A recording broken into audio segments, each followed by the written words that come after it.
The auctioneer's voice cracked through the chilly Georgia air, slicing the murmuring crowd into uneasy silence. Lot number 47, German Shepherd, male, age unknown, starting bid $1. Jessica Taylor stood in the back, arms crossed, jacket too thin for the February wind, not planning to bid on anything. She already had 2 cats, a creaky old Labrador, and too many ghosts. The farm auction was supposed to be background noise, not a life-altering decision. But when they dragged him out, a limping skeletal dog with flattened ears and scars like forgotten battlefields, something shifted in her chest. The shepherd trembled, eyes wide and scanning, not wild, not angry, just afraid. When the auctioneer mumbled, "Might have to put him down today," and no one moved, Jessica's hand rose without her permission. $1, she heard herself say. The hammer fell. The crowd exhaled. Shadow's life had been bought for less than a cup of coffee. Jessica didn't name him right away. For days, the dog clung to corners, hiding behind furniture, a phantom with a heartbeat. His paperwork offered nothing but warnings, caution, fear, aggression. But his body told a different story. Military stiffness buried under trauma. Ribs like xylophone keys. A limp that hinted at breaks healed without care. And when she reached for him, he didn't attack. He flinched, then growled low as if to say, "Don't touch me, unless you mean it." She called him Shadow, because that's what he was, always in the periphery. Never fully gone, never fully there. Her farmhouse sat on 3 quiet acres, outside Riverdale, a town that valued routine over change, and side eyes over smiles. Nobody knew her history, not the medevac crash, not the PTSD, just a woman with too many animals and a habit of screaming in her sleep. Shadow refused to eat, refused to come inside. When thunder rattled the roof one night, he tore at the floor in panic until his nails bled. Jessica sat across the room whispering anything. Weather forecasts, faucet leaks, her old dog Cooper's snoring. When dawn came, he collapsed beside her legs, not touching, but close enough to share warmth. And for the first time, Jessica realized he'd been to war too. The days that followed settled into a pattern of wary coexistence. Shadow wouldn't eat if she was in the room. He relieved himself only at the farthest corner of the fenced yard. Sudden sounds, a car engine, the doorbell, even a cough, sent him trembling. When Jessica reached out once just to offer a treat, he snapped, not out of violence but reflex, and then cowered, as if bracing for a blow that never came. She knew that kind of fear. She'd lived it. Cooper, her old Labrador, accepted Shadow with the quiet indifference of a dog who'd seen enough to know threats from trauma. The cats stayed hidden. The house grew quieter, more careful, each sound measured, each interaction delicate. Ben Williams, her veterinarian boss, and one of her few friends agreed to come by for a house call. It took 15 minutes for him to get close enough to examine Shadow. "He's got a tattoo," Ben said, peering gently into the dog's ear. "Military style." "Jess, I think he was trained. A working dog." Shadow endured the checkup only briefly before growling. Ben stepped back without pushing. "Legs healed wrong. He's underfed. But that's not the worst of it." Jessica nodded. "PTSD." Ben met her eyes, just like his new owner. The confirmation stirred something dangerous in her purpose. She started small, sitting near his bowl instead of leaving it across the room, talking softly, letting him come to her. It took nearly an hour one evening before he crept forward, snatched a kibble from her hand, and retreated again. Progress. Days later, she murmured an old command from memory sits.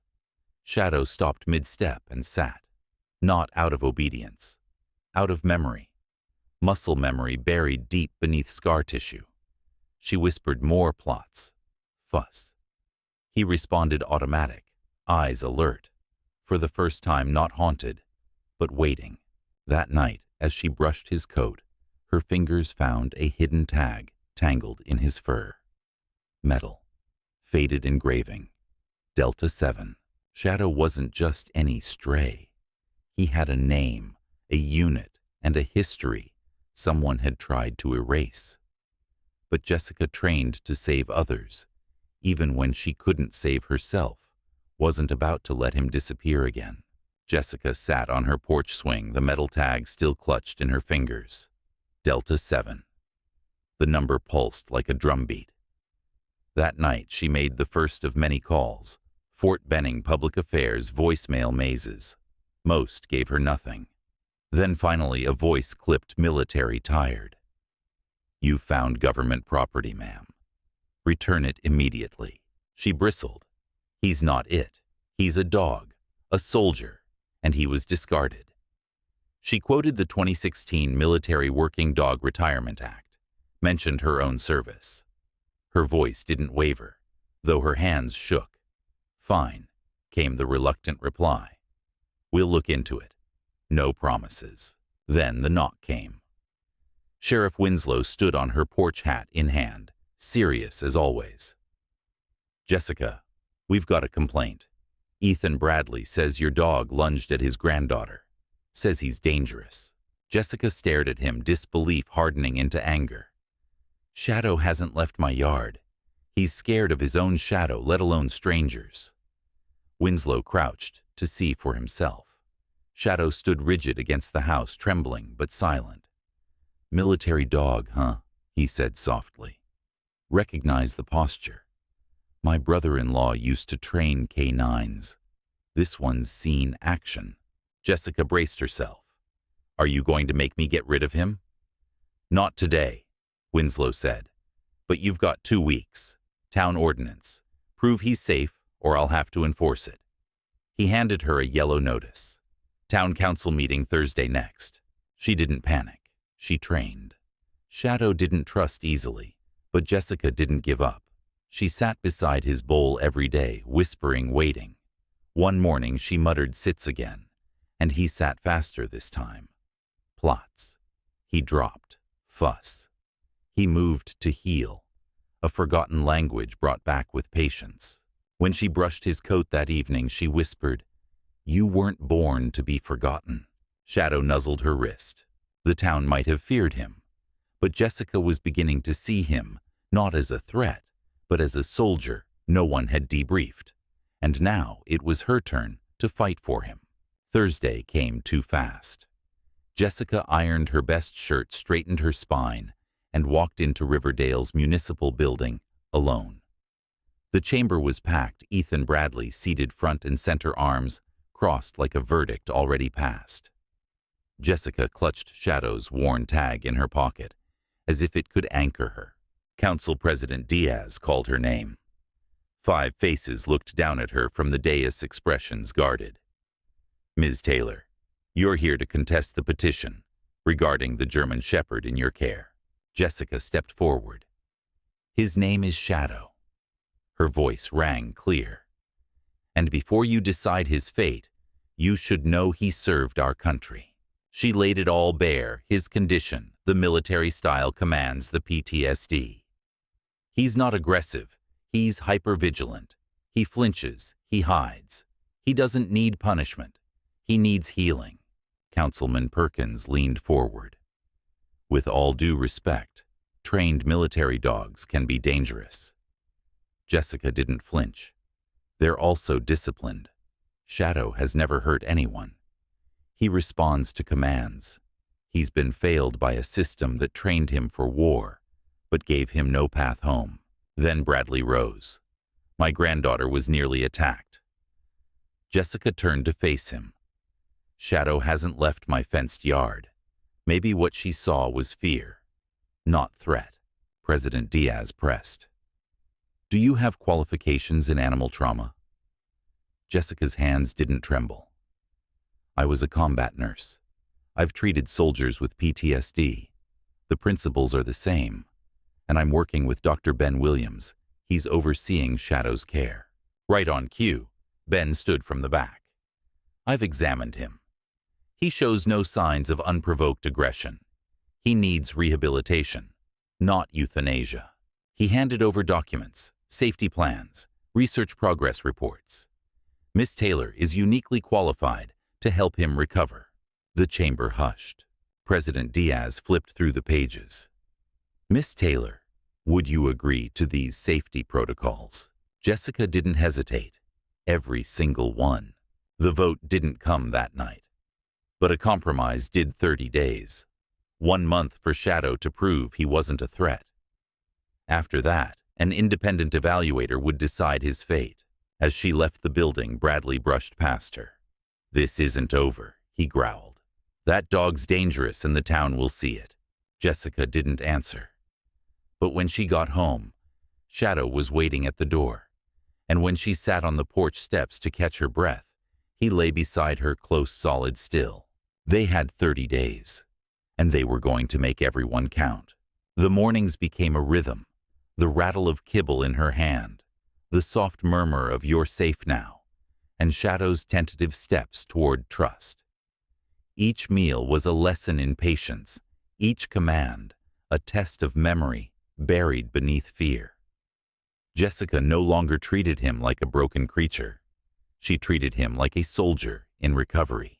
Small victories marked their days. Shadow held eye contact longer. He stayed closer. When she said fuss, he moved to heel, not out of fear, but because it felt familiar. When he dropped a ball at her feet one quiet morning, Jessica laughed aloud for the first time in months. But healing wasn't linear. A backfiring truck sent Shadow under the porch swing tail, tucked eyes wild. Jessica didn't coax him out. She waited, let him choose when to return. After 10 long minutes, he pressed his muzzle to her ankle, his first voluntary touch. She didn't cry, but something inside her softened.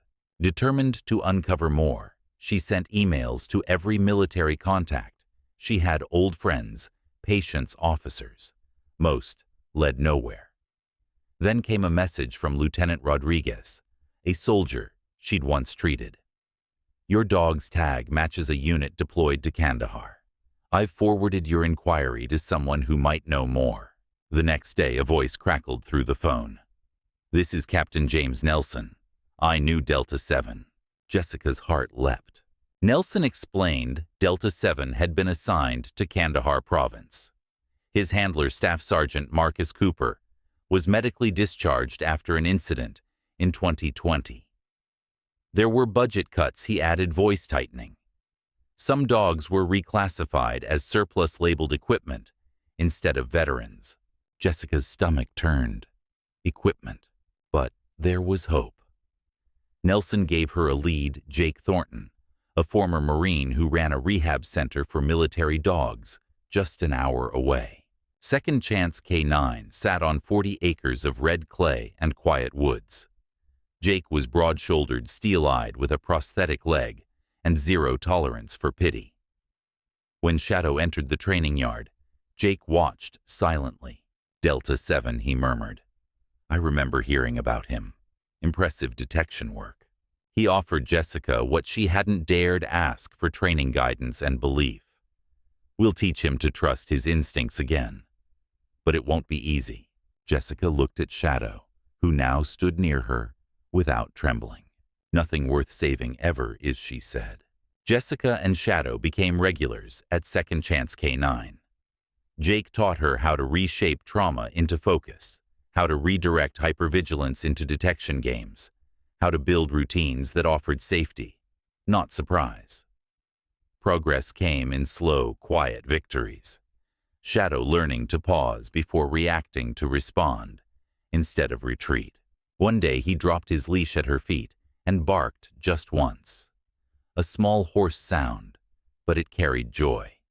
She bent down, wrapped her arms around him, and whispered, "There you are." At home, the changes showed. Shadow's coat glistened. His muscles filled out.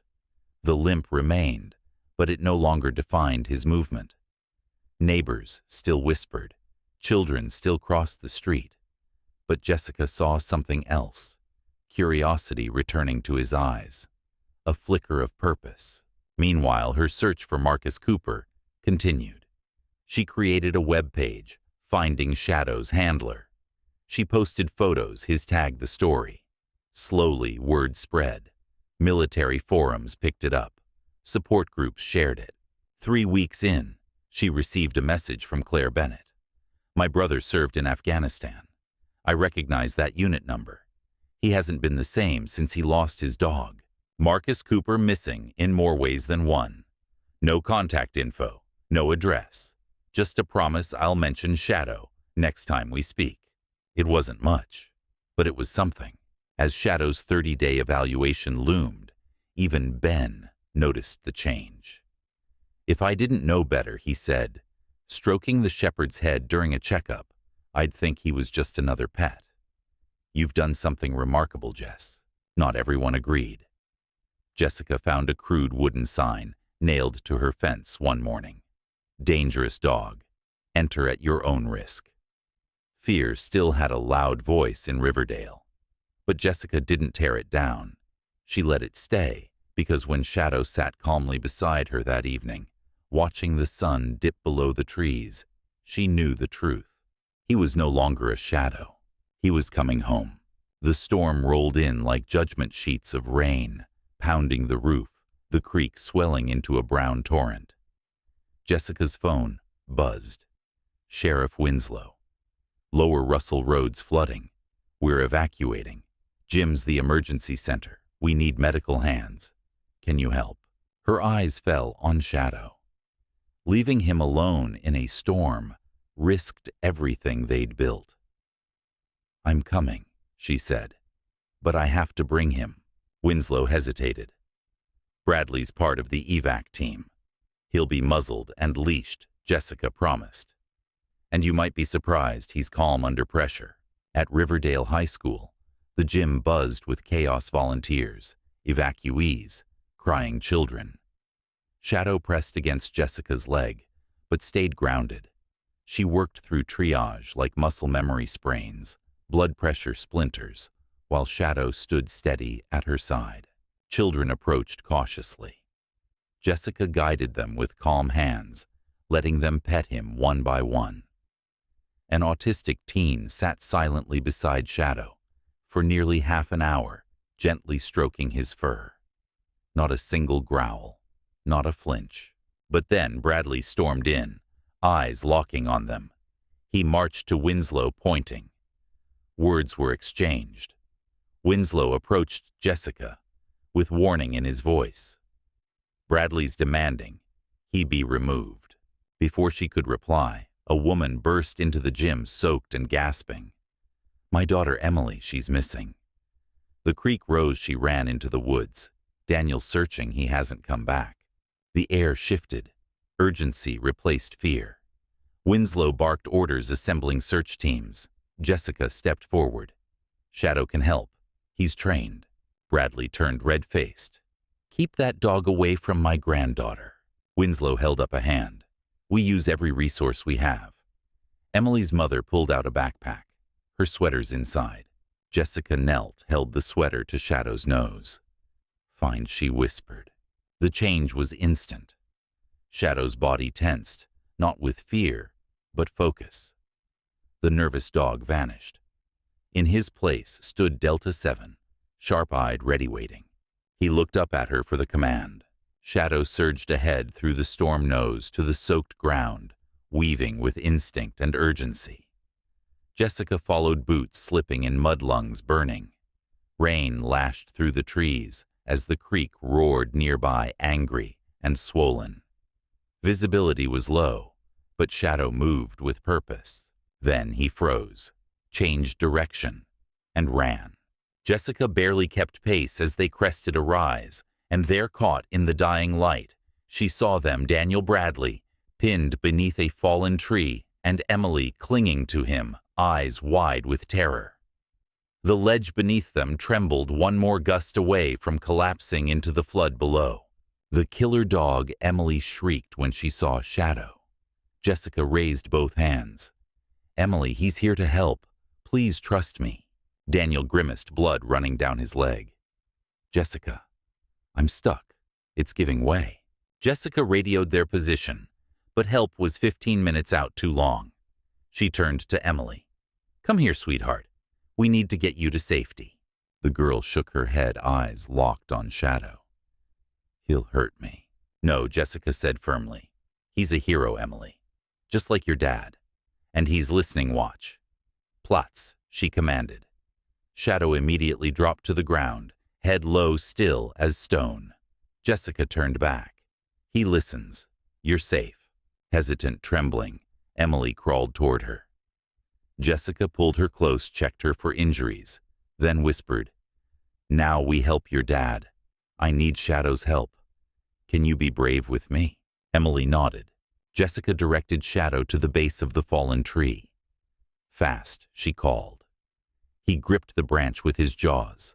On her count, they pushed and pulled together, muscle will and desperation, straining in unison. The tree shifted just enough. Daniel cried out as he dragged himself free, but the earth beneath them groaned. The ledge was going. Move, Jessica shouted. She grabbed Emily, threw Daniel's arm over her shoulder. Shadow Voran. He led them sure-footed, even as the mud gave way behind. They barely cleared the slope when the ledge collapsed in a thunderous crash. The flood swallowed everything. Emily clung to Jessica, shaking. Daniel slumped against a tree, pale and gasping. Jessica made a tourniquet from her belt. When she looked up, Emily was kneeling beside Shadow. I'm sorry, the girl whispered. You're not a killer dog. You're my hero. Shadow licked her hand, and the town's loudest accusation knelt in the mud, forgiven. The gym buzzed with whispered awe when Jessica returned with Emily asleep against Shadow's side. Ethan Bradley's face twisted with disbelief. He approached, lips tight, and for a moment said nothing. Then quietly, he extended his hand. Thank you, he muttered. Both of you. The next day's evaluation should have been tense, but instead it felt like ceremony. The independent assessor, a retired K-9 handler, watched as Shadow obeyed every command, tail still, gaze calm. Sheriff Winslow, Ben Jake Thornton, and even Ethan and Emily were there. Shadow wasn't just evaluated. He was witnessed. The council voted unanimously Shadow could stay. For the first time in years, Jessica felt like her house was more than just shelter. It was home. But peace, she knew, was often just the space before the next strike. 3 weeks later, while at the clinic, Ben handed her the phone with a grave expression. It's Fort Benning, he whispered. Jessica took it. This is Taylor. Ms. Taylor, this is Major Jenkins, Judge Advocate General's office. We understand you're in possession of military property, Delta 7. Her grip tightened. His name is Shadow. He was scheduled for reassignment, not retirement. The Department of Defense is requesting immediate return. Jessica's voice chilled. You want to take back the dog you discarded after he nearly died. I sympathize, but this is not a request. Delta 7 is still federal property. The words landed like a hammer.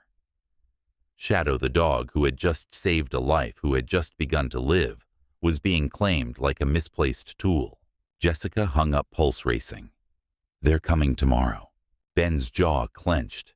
After all they did to him, no. We don't let this happen.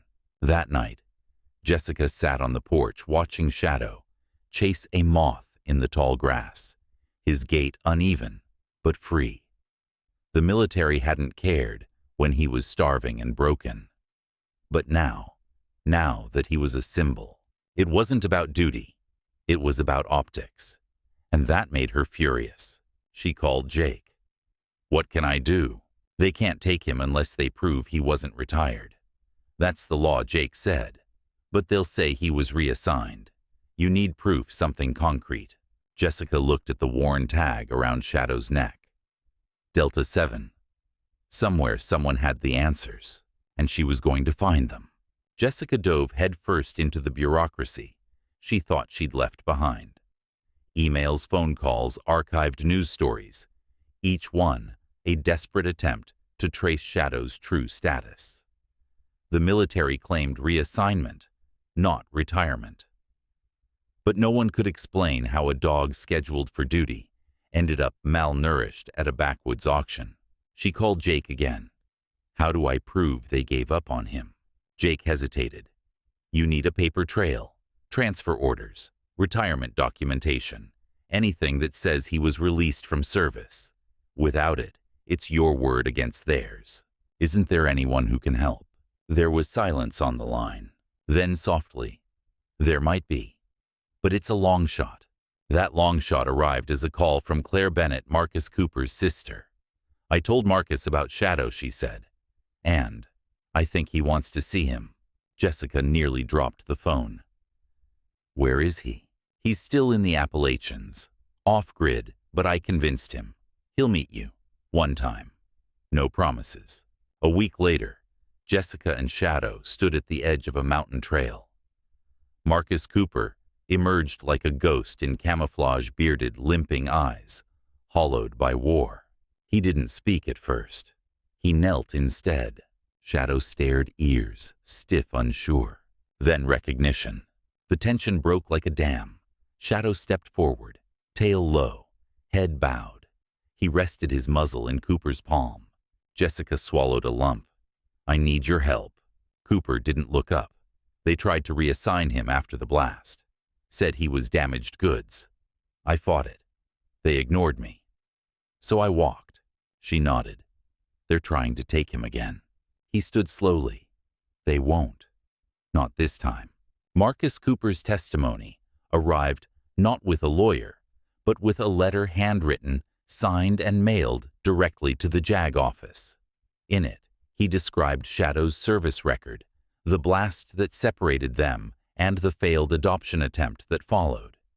He included photos, deployment logs, and a dated rejection letter, MWD Delta 7, deemed unfit for reassignment. Disposal authorized. It was exactly what Jessica needed. Jake reviewed the letter, nodding. This qualifies as a formal retirement. They can't touch him now. Jessica exhaled a breath she hadn't realized she'd been holding for weeks. The military backed off without fanfare. No apology, no explanation. Just silence. But in Riverdale, the silence was filled with something else: respect. Emily visited often, each time a little more confident. She brought treats and drawings, telling Shadow stories from school. He listened, patient and still like an old soldier, finally learning to be soft. Ethan Bradley even nodded once as he passed Jessica at the market. No words, but the gesture spoke of truce. Ben checked Shadow's vitals one morning and smiled. You know, he said, stroking the dog's ear, I used to think healing was about medicine. But this dog, he needed something bigger. He needed to be believed in. Jessica said nothing, but she reached down, and Shadow leaned into her hand. No flinch, no hesitation, only trust. Shadow had been broken by war, cast aside by the system, feared by a town, and nearly lost again. But he had survived. And in that survival, he had given Jessica something she never expected to find again.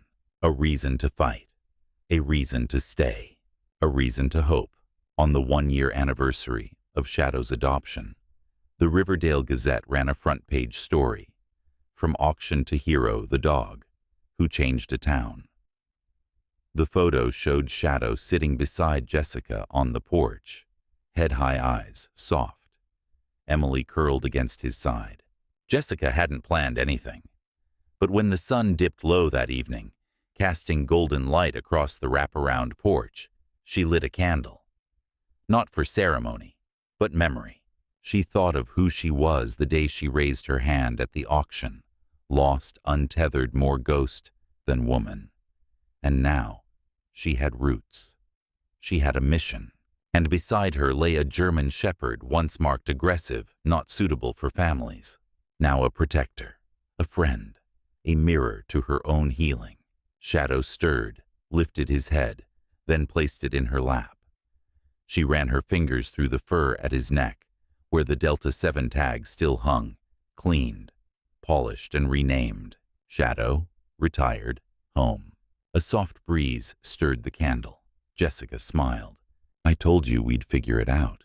Shadow's tail thumped once against the porch floor, slow, steady, certain. The war was over, and they had both made it home.